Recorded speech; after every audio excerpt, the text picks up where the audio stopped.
this revolution that starts in 1910 has now gone through several gyrations. Diaz is out, Madero's in, Madero's out, Huerta's in, Huerta's out, Carranza's in. So who are the players now? Carranza is the declared president.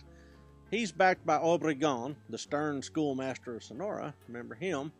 He is opposed by the last two revolutionary armies standing, one under Emiliano Zapata down south, and then also Pancho Villa up north. Okay.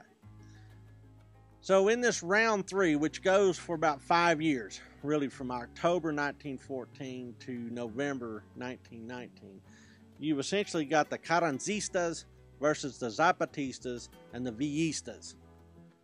Well, Carranza has a very capable lieutenant in Obregón, and Obregón beats Villa down. Sallies out of Veracruz in January of 1915, captures the city of Puebla, captures the city, Mexico City by the end of January, and essentially drives all these disorganized revolutionaries out. Now, the revolutionaries, led by Zapata and Villa, do one thing that's pretty characteristic. They loot the national treasury on their way out the door. Well, Obregón decides that, Villa's probably the bigger threat, and he pursues and fights Villa in a couple of battles around Celaya in April.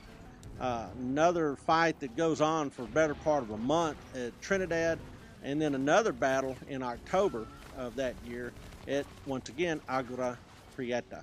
You can see how Villa's heading for the American border. Always seems to involve the U.S. sooner or later.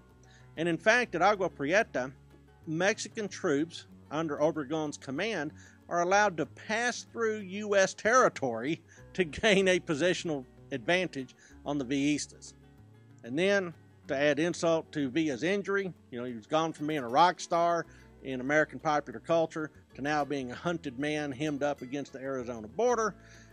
In October of 1915, Woodrow Wilson recognizes the Carranza government as the legitimate government of Mexico. But just because this all happens and the United States has picked a winner doesn't mean that Villa is going to be happy about it, nor does it mean that Carranza is going to be Wilson's fellow.